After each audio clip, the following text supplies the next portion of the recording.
Hello, friends. Welcome back to my channel. I'm Elliot Parker, and whether you're a writer or a reader or just a lover of words, I invite you to stop what you're doing and join me for a page break. If you're new to our channel, I'd like to welcome you as we talk about all things books and all things within the publishing industry. If you're a veteran and you've been with us before, maybe you've stopped in after being away for a while, welcome back. Glad to have you back on the channel. If you would, please like this channel and become a regular subscriber to it. We invite you to do that. We also invite you to leave comments in the comments fields below with any questions or comments. It's always great to have a discussion about books and publishing and what people are reading and what people are thinking about with regards to books and writing. So feel free to drop us some comments there in the comments fields below. If you're watching us over on Instagram, be sure to give us a like, share this to your Instagram feed, and leave us comments and feedback there as well. So here we are, the month of June. It's hard to believe we're in the month of June already.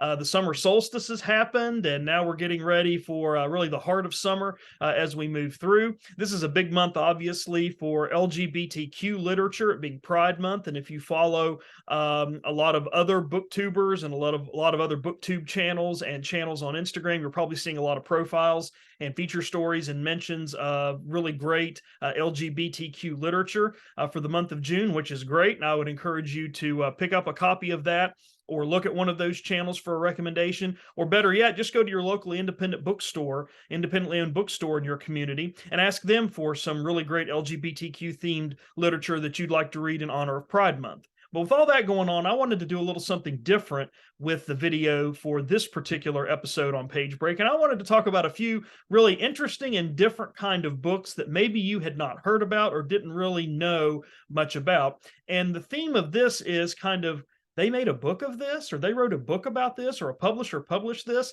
Have you ever been to a bookstore? Have you ever been to a book festival and you see a book presented, or you hear an author talk, or you see some books for sale, and you think, wow, someone wrote a book about that, and better yet, someone actually published a book about that? That's the feature and the theme of this particular episode, and that is some books that you might not think would be made into books or written into books that are. And who knows, maybe some of these are books that you're interested in, or you have somebody in your sphere of influence that might be interested in reading these, and you can pass along these recommendations. I would also recommend these for beach trips and vacation trips this summer, because these topics are so widely diverse in themes, and so widely diverse in writing styles, and so widely diverse in topics, that I think you'll enjoy this. But I think you'll also kind of think, wow, I can't believe somebody not only took the time to write a book about this particular topic, but that a publisher actually thought this would be something worth publishing. So let's get right to it.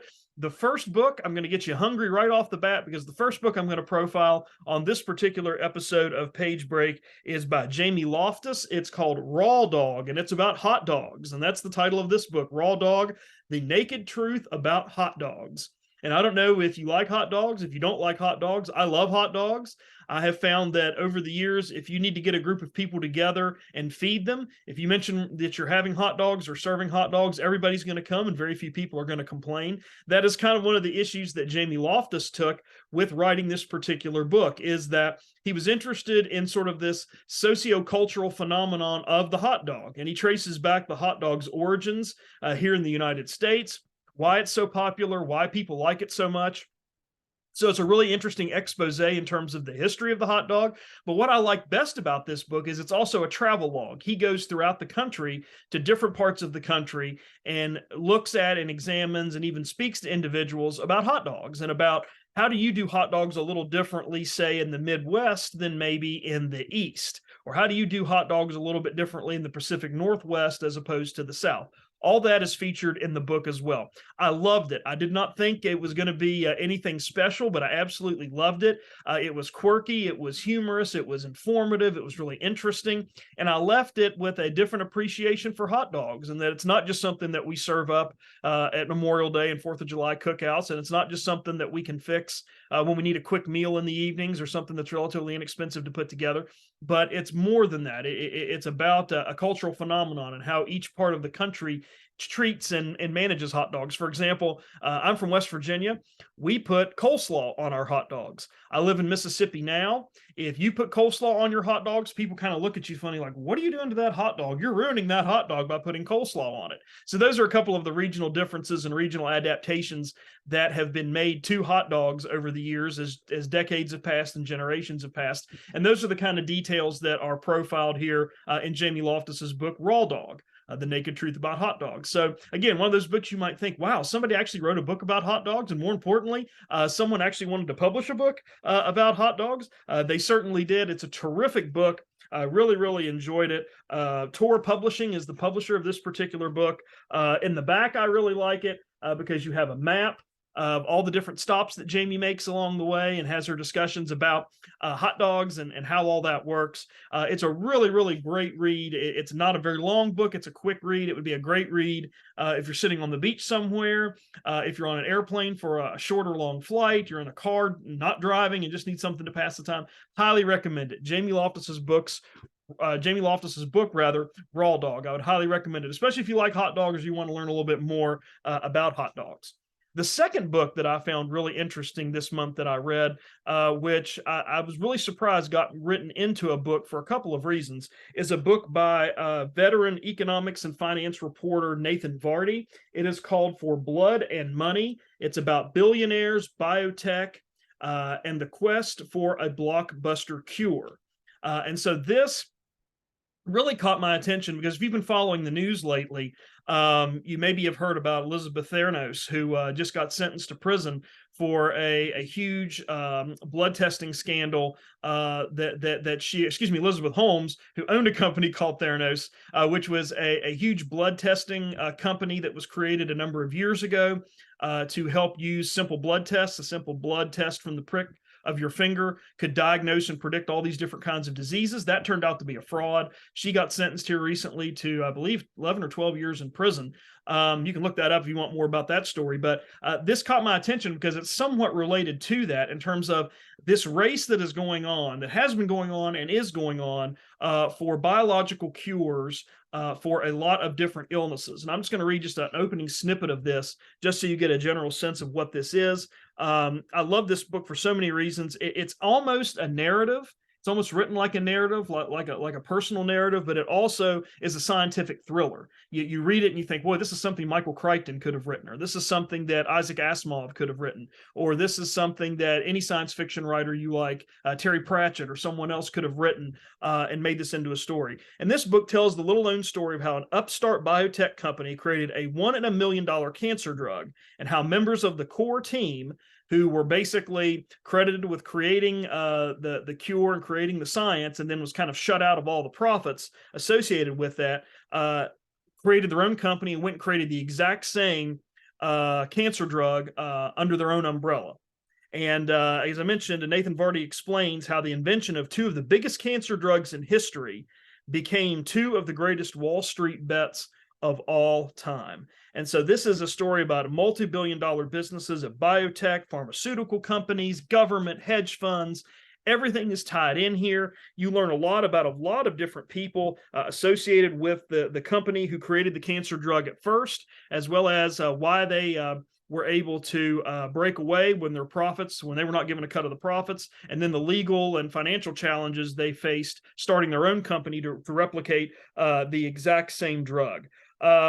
This story's got it all. This has got like a Shakespearean bend to it. I mean, it's got greed, it's got betrayal, it's got pathos, it's got everything you would want to read in a story like this. And that's why I said earlier, it reads sort of like a narrative essay or a narrative piece of writing, but it's also very much a scientific thriller in terms of what happens to some of these people. The book opens up with one of the scientists who was in the first group that broke away to replicate the cancer drug with the second group after he did not get his share of the profits, was basically stalked and harassed by a couple of men, a couple of men he did not know, almost threatened or bullied to kind of back away and to stop doing the cancer drug and stop researching the cancer drug with this new group. So it's got all that kind of stuff in it. It's terrific. It is just a terrific read. This is not normally something I read because it's got a lot of science in it, and I will warn you about that. Some of the chapters and some of the pages get really down into the minutia of science and cancer and rDNA and DNA and squamous cells and all those things associated with science and research. So there were moments where my eyes did kind of glaze over because that science was just a little over my head. And even though Verdi does a great job of explaining what he's talking about, it still kind of overwhelmed me a little bit. But that aside, if you can overlook that, this is a terrific book. And I think it gives us a window into not only what's been going on with these biotech and pharmaceutical companies and these researchers as they look for not only drugs to treat cancer, but drugs to treat all other kinds of debilitating illnesses. It's an interesting window into the greed, into the cutthroat nature of this industry, and some of the challenges that scientists are facing both then and now with trying to create these drugs and trying to sort of be in this arms race with one another and be the first company or the first scientist or the first group to come out with the breakthrough drug. Terrific, terrific book. Really liked it. And I never thought that someone would write a book about cancer drugs, the research of cancer drugs, because on the surface, it can be sort of a droll, boring topic. But the way Nathan Verdi writes it, again, he writes it like a thriller, but also almost like a narrative essay. You get to really know the people involved and kind of what their circumstances are.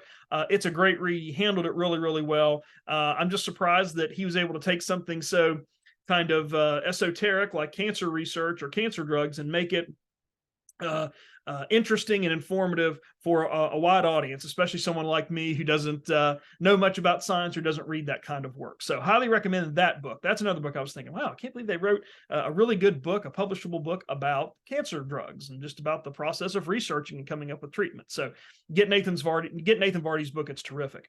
We're going to move on from that to another book that I read by a good friend of mine who is a creative writing professor in Virginia. His name is Jim Minnick. Some of you might know him.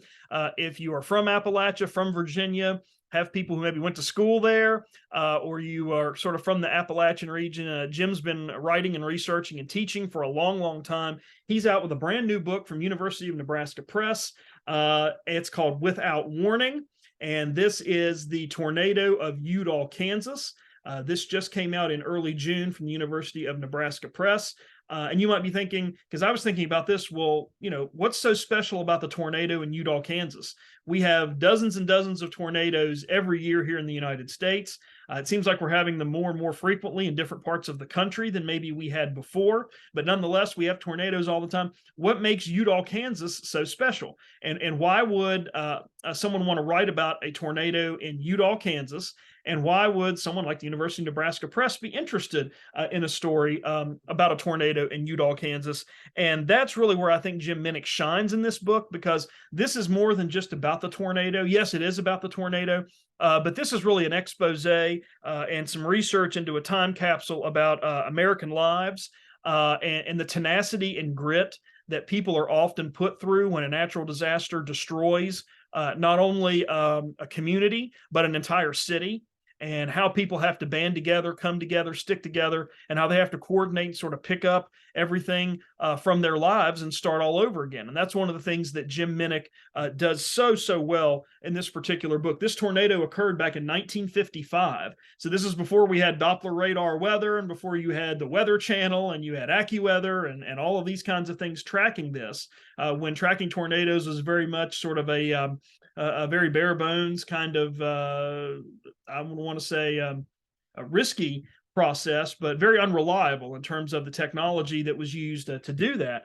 And, Udall, Kansas, you learn it was an interesting community. It had oil field workers, it had homemakers, it had teenagers, just a really an interesting mix of families and socioeconomic backgrounds right in the Midwest of the country.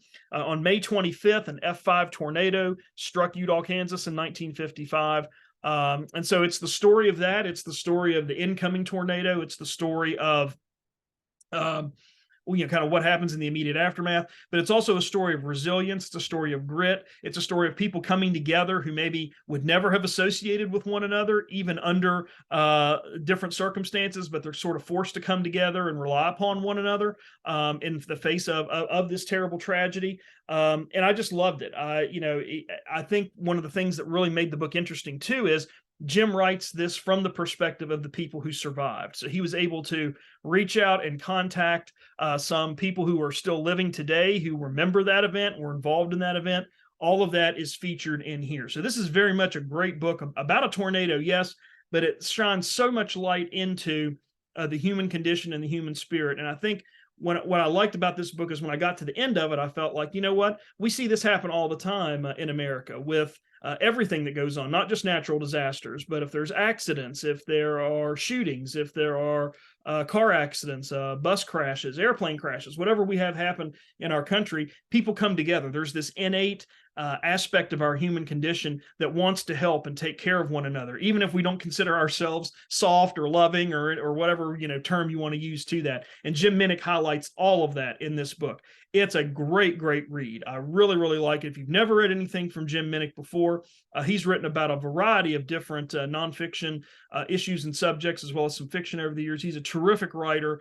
It's a great read, and I think you'll learn a lot about not only that tornado, but about what happens when people have no other choice but to band together and to kind of pick themselves up and move forward. He profiles that so well. And again, what makes it really great is it's told mostly from the perspective of people who were involved and those people that are still living today. So be sure you add that book to your collection. And if you're thinking, well, why about that tornado? What is it about that tornado that's so special? Those are some reasons why. And you can see why Jim wrote it, and you can see why the University of Nebraska Press published it. I won't give too much more away. Other than that, I don't want to spoil it for you, but it's a great book. And if you're interested in that kind of thing, I would highly recommend it. The next book that I'm going to profile that I thought, man, I cannot believe someone wrote this, and I can't believe this got published. It's a book about parking. Yes, literally parking, like parking at the mall, like parking at work, like parking on the street. And it was written by Henry Grabar, who has written about a number of these issues over his career. The title of his brand new book is called Paved Parking: How Parking Explains the World. This was an amazing book, and you can see that the front cover looks like a parking sign. And I did a video a few months ago where I talked about a book haul that I did, where I just went to a bookstore and picked up 4 or 5 books just based on the cover. Didn't know anything about the author, didn't read the back jacket cover. I just picked it up and read it based solely on the cover. If I was doing another video about that, another video log about that, this book would be one of those, because the cover of it, the fact that it looks like a parking sign that I might see on a street somewhere, drew my attention to it. What this book is about is basically a history of parking, a history of why parking is metered, why cities spend so much time and municipalities spend so much time enforcing parking, how parking is a revenue generator for a lot of small towns and communities, how parking is structured, how it is settled, how it is dealt with.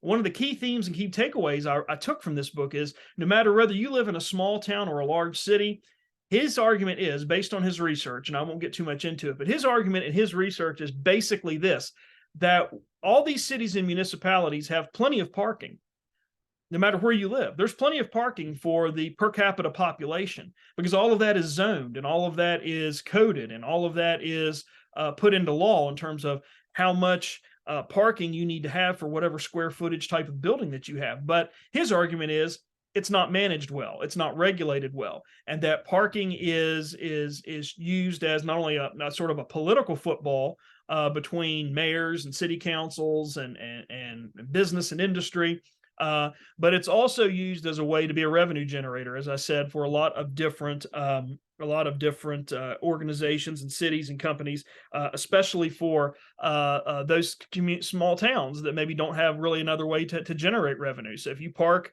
at a metered space, for example, in a small town, and you don't put the exact amount of money in for the meter, the chances of you getting a ticket, according to him, are a lot higher than if you park, let's say, in Columbus, Ohio, where there's thousands and thousands and thousands of metered parking and all kinds of different places that they could find somebody to give a ticket to.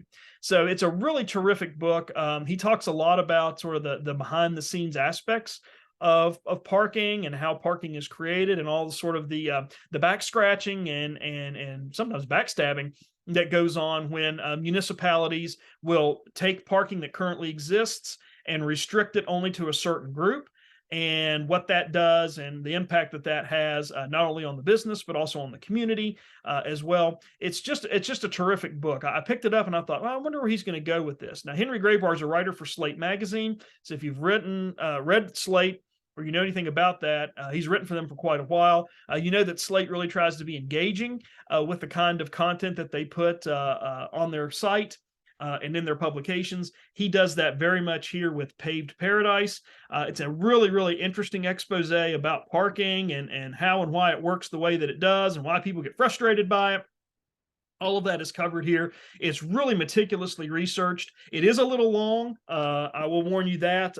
It's up to, a lot of this is index and things too. So if you like that, but this is well up to 300 pages. So it's a little lengthy and a little time consuming to get through, but a great book. Really, really interesting. And again, one of those that I thought, man, I can't believe somebody was interested enough in parking to do all of this research and city parking and the nuances about parking.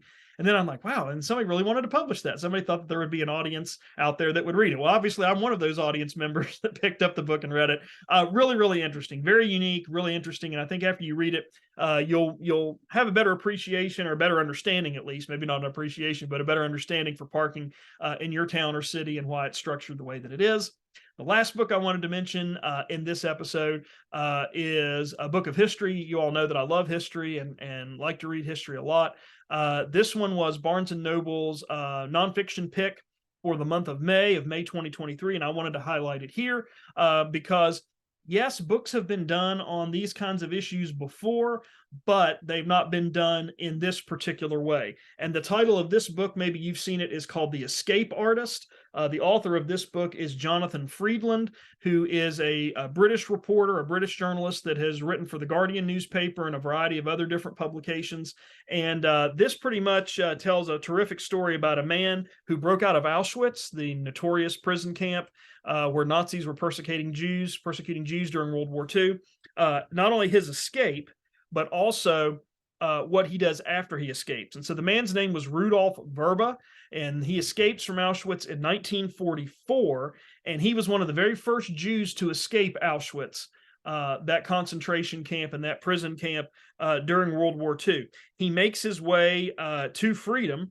He makes his way to Western Europe, makes his way to England, and along the way, this story is about what he does as he's making those travels. And what he tried to do was warn anybody and everybody that would listen to him about the atrocities that were going on in the concentration camps and what happened to all of these Jewish people who were rounded up in the cities of Germany and rounded up in the cities of Amsterdam and rounded up in different cities and communities as Hitler's German army and the Nazis were marching throughout Europe. Why did they disappear? Where were they really? There was a sense over here in the United States and across the world that maybe these people had fled. Maybe these people had sought asylum in other countries. Some of them did, but there were tens of thousands and thousands and thousands and hundreds of thousands of Jewish people that just disappeared. They were loaded onto trains. They were taken to these prison camps, these death camps. And you all know the story. I don't need to go into all the graphic detail, but what I loved about this book is that Freedland talks about and profiles Verbo. And yes, it's got all of the escape. It's got him escaping, how he escapes and how he was able to do that. But what made it so interesting to me and why I think, I wish more books would be written about this period and other periods in history from this perspective. It's more about what happens after he gets away and more about who he tells and why he tells and how he tries to get people's attention to what's really going on. Where are these Jews? What's going on in these prison camps? Because nobody really knew at that particular time. There was no 24-hour news. There was no television at that time. And so the rest of the world didn't really know about the horrors and the atrocities that were going on in these prison camps. And Rudolf Verbo does that. He profiles that, and he goes throughout Europe, England especially, and tries to warn people about what's happening. And as you find in the book, sometimes people are receptive to what he has to say. Sometimes people are not so receptive to what he has to say. And to me, that's the real value of this book. It's not just a story. We have a lot of books that are written about people who've escaped terrible situations, prisoners, captivity. And a lot of it is just about the day-to-day. On day one, we decided to plan our escape. And on day two, we were able to, for example, take, take the spindle off of one of our forks and able to sort of stuff that in our pocket to use as a weapon. And on day 3, we waited until the guard turned his back or whatever. A lot of those kinds of books from that period and other periods about captivity and imprisonment and persecution are from that perspective. And again, that's in this book. You'll have some of that here, but it's more about what happens to Rudolph after he escapes and trying to get everyone's attention about what's really going on in those death camps. And that was really, to me, the value of the book. It is written very much like a newspaper story or a feature story that you might see on the front page of the Sunday morning New York Times or the Sunday morning Washington Post.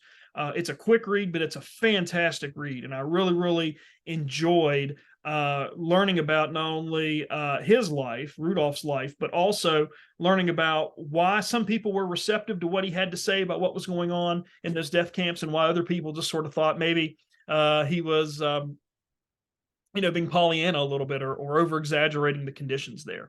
Another really great read. I can see why Barnes & Noble bookstore chain picked it as their nonfiction pick of May, because it is a terrific book. So that's the end of this particular vlog as we talk about several books that you might think, wow, I can't believe someone actually wrote this. Someone took the time to write this. Someone was interested in writing about this particular topic. And then I'm surprised a publisher would want to pick that up and publish it. But all of those books that I've mentioned are widely available at any bookstore that you like to shop at. Please check out and support your independent bookstores if possible. But more importantly, all of these books have been well reviewed. They've been well received.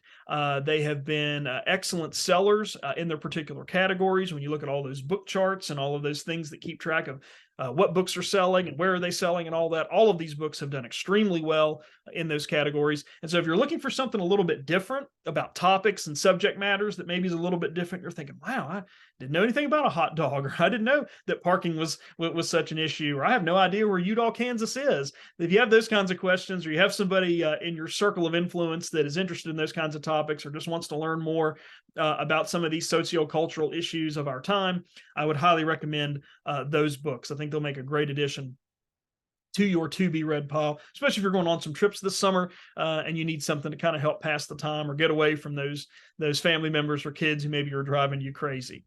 So just a reminder, if you would leave some comments in the comments field below. Are you reading anything right now that you thought, no, I can't believe somebody wrote this, and I can't believe this got published? Share that with us below. We'd love to hear from you. If you have any comments about any of these books, maybe you've read some of these books already, I'd love to hear your thoughts and your feedback and opinions on that. I'd love to get your thoughts on that. We could start a conversation. If you're over on Instagram, do the same thing. Like it, leave some comments. You reading anything over on Instagram that you thought, man, I can't believe somebody wrote about this and I can't believe this got published? Drop that in the comments fields. We'll talk about it. Maybe you've read one of these books over there, Instagram world, and you want to comment on them. We'd love to hear your thoughts as well. So again, be sure you comment. Be sure to subscribe to the channel. Got a lot more content coming as we roll through the months of summer. Got some really great author interviews coming up.